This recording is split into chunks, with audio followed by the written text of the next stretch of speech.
গিয়েছিলাম ওই মেয়েটা একজনের পাত্রর খবর দিলাম, ওদের চুকাইন দিলাম বিয়া ঘরটা ভালো পাত্র বলে দিলাম, বিয়া হবে গোয়াদের সব কিছু করে দিয়েছি। ঠিক আছে? হ্যালো, বলি আমার একটা পাত্র দেখে দাও আমার মেয়েটার জন্য। আচ্ছা আচ্ছা। হ্যাঁ, তো বলে আমার মেয়েটার জন্য এখন তো বড় হলো, তো বলে একটা মেয়েটার জন্য পাত্র দেখে দাও। তো পড়াশোনা কত দূর সেটা তো জানতে হবে।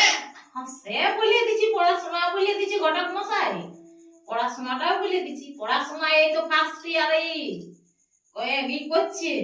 আচ্ছা, কলেজে পড়িস? হ্যাঁ, কলেজে পড়েছে। তবে ঠিক আছে, কোনো ব্যাপার নয়। বলছি ভালো দেখে একটু দেখে দিবে।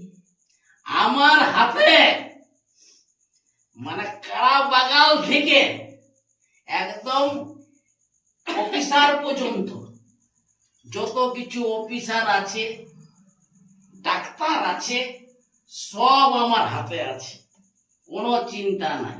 যে লেভেলের লিবে সেই রকম আমি পাত্র দিব, কোনো ব্যাপার নাই। তাই আমার নাম বটে বিমল ঘটক। আমি কাজ করি ফটাফট, আর আমি যাব এখন ঝালদার ফটক। তাই আমার বিহার সার্টিফিকেট সবার থেকে উপর।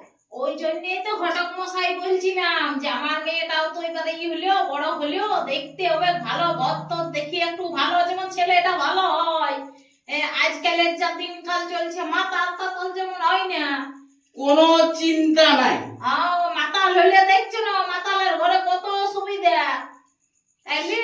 সেটা তো ঠিক। হ্যাঁ, আমার হাতে কোনো খারাপ পাত্র নাই, সব একদম ভালো ভালো ছিল। কারণ আমি সেই জন্যই আমার সবাই নাম করে। না না, তার জন্যই তো আমরা বললাম যে এই ঘটকটা ভালো। আমরাও তো সব দেখে নিয়ে বললাম যে যদি এই ঘটকটা ভালো, তার জন্যই ঘটক মশাই ভাবছিল অনেকদিন থেকে ফোন করিব বা যাব, কিন্তু আর দেখতে পাই গেলাম আজকে এসেছিলেন। তার জন্যই বললাম তাইলে এইখানেই বলে এলি। হ্যাঁ, তাইলে এক কাজ করবেন, ফোন নাম্বারটা ই করে দিবেন, পাঠাই দিবেন হোয়াটসঅ্যাপ করে। ঠিক আছে, হ্যাঁ, কোনো চিন্তা নাই, আমি সব ব্যবস্থা করে দিব। এই যে আমাকে জানাইলে কোনো অসুবিধা নাই, আমি ঠিক মনে রাখবো। ওই জন্য অনেকেই বললো যে ওই ঘটক মশাই কিন্তু সব থেকে খাটি, তার জন্যই বললাম, বুঝলেন? বলছিলাম চা খাইলেন, চা নাস্তা করলেন? না না না, চা খাবো না, আমার দেরি হয়ে গেছে, বেলা ডিম। না না, আবার অন্যদিন আসবেন না, তখন পাত্রীটা কথা খান দেবো। এখন পাত্রীটা নেই তো, পাত্রী তো টিউশনি গেছে। আচ্ছা, আমার মেয়েটাও গেছে টিউশনি। আচ্ছা, হ্যাঁ,